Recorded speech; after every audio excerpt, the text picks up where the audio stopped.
It's gonna go down in flames. You can tell me when it's over. Hey everyone, I am late today. Much apologies. I am late because I was listening to Tay Tay's new album, Folklore, which is perfect for me. It's almost perfect for me, and I'll get into why. But it's perfect for me because my email is Folklore, but it's like a play on words with Lauren, right? And I used to put on these plays in my backyard, and my mom would film. I gotta stop like touching my face. My mom would film us, so it was like movie making at a very young age, right? But I'd always do fairy tales, and I liked to like rewrite a bunch of fairy tales. And so folklore, like the actual genre, I like folk magic, folk culture, like local, excuse me, local,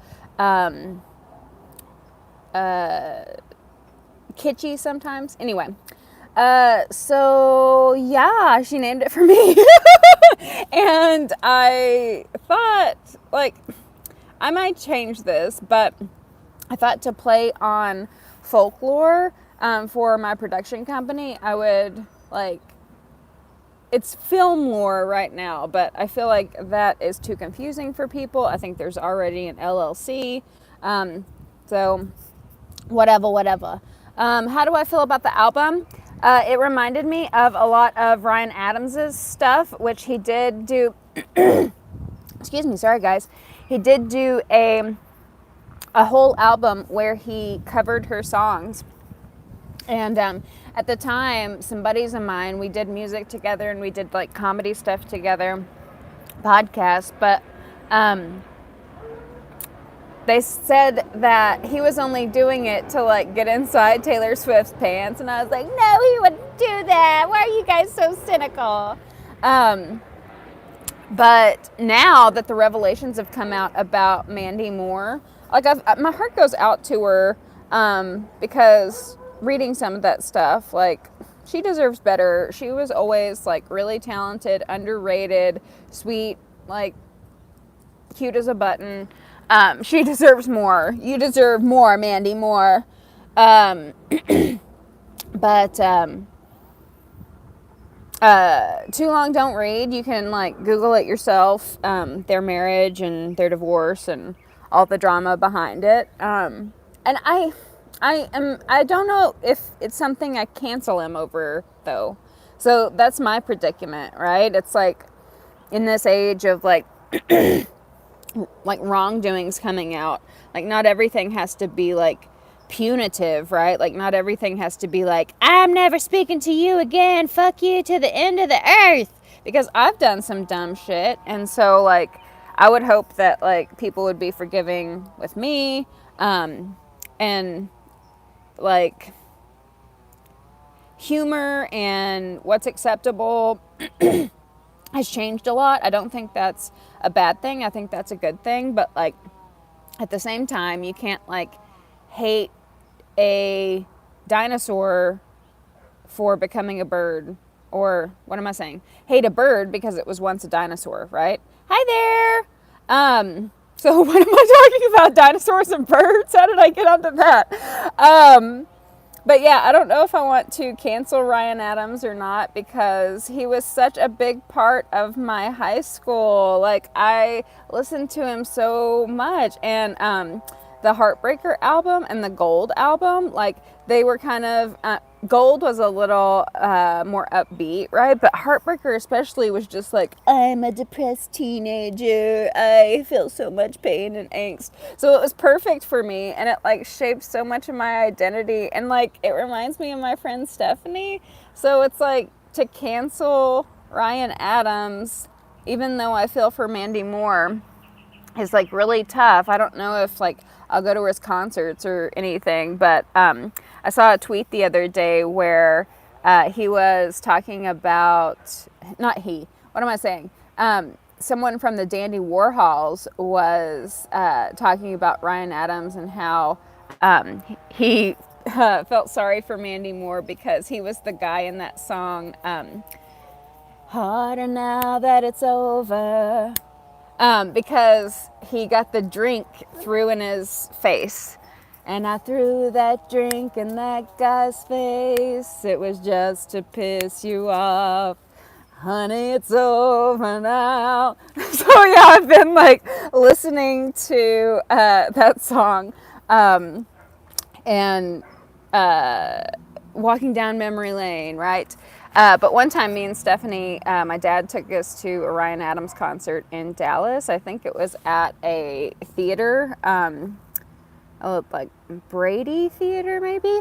But me and Stephanie, we wandered off and we were outside and we saw his tour bus and he was eating noodles on his tour bus and like he looked up at us and like waved and we were so like awkward and shy. But I was such a little like one of those like Fast Times at Ridgemont High girls where they like lie about their age to get with older men. Like if she wasn't with me, like Ryan Adams might have done something he wasn't supposed to do with me. Who knows? But that memory like popped up with all of this playing out. But what I was gonna say is that Folklore because it's really deconstructed. It's like studio album, acoustic, like Bon Iver is the Bon Iver song is pretty good. I was surprised because he's a little too like indie sad for me now. Like now I like peppy, happy, shake it off, right? So I like dancing and like getting excited. And I can't really spend too much time in that like heavy type of music, but I mean it was good for what it was. If I ever like am sad, then I would turn it on. I liked Betty. I liked what else? Mad Woman. I can't think of others. I mean a lot were good. She's a great lyricist, but it's not my favorite Tay-Tay album, but I think that like I'm just impressed with sort of her progression and like it's definitely distinct from the other albums, right? It's not as poppy because she's not like we're in lockdown. All we have available are like acoustic guitars, piano. Can't connect with this like big tech, big studio equipment. So it's very deconstructed and it has like a clear message throughout the album. Like there's like a love triangle in a few songs and it was just very thoughtful. And so I really hate when people give her crap because I do feel like she's very talented and works really hard. And I feel like they give her crap because she's like a thin, blonde, pretty white girl, you know? It's like, well, you have it too easy. You can't be talented too, right? But she is so good. Like, they always give her crap for, she always writes about her exes. Like, every musician does that. Justin Timberlake does that.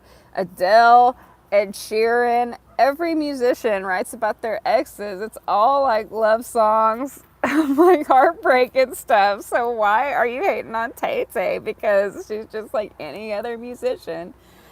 And she does have a unique lyrical style. And like I said, it has evolved. It's very interesting. If any of you have watched her documentary on Netflix, Miss Americana, is that what it was called? It walked through how she writes songs, and I always thought that was so interesting. One of these days, I want to take you guys over on Patreon and show you how I write a song, because it seems everyone writes it a little differently. She wrote it in sort of hooks and different segments, but I was watching Rivers Cuomo the other day of Weezer write a song, and he starts more with like chords, basic drums, and then like tries to think of the words. And I think a lot of musicians do that, but I just like strum and feel, right? So like it just like comes all at once. So it's different how different musicians write different songs. Hello there. I'm about to hop off. Do you have any questions for me? We're talking about Taylor Swift's album and Ryan Adams and Mandy Moore.